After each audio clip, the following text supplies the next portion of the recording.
রূপা কেন বলছে তার অভিমান উর্মির প্রতি এত সহজে দূর হবে না। অন্যদিকে রূপা চায় না যে সাক্ষ্য স্যার আর উর্মির প্ল্যান পরিকল্পনা নষ্ট হয়ে যাক।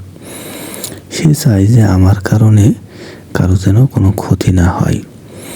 তাই রূপা সাক্ষ্য স্যার আর চারুর কোনো প্ল্যান পরিকল্পনায় ক্ষতি হতে দেবে না।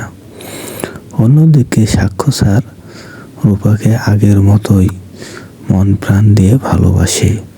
রূপার কোনো ক্ষতি সাক্ষ্য স্যার মেনে নিতে পারবে না।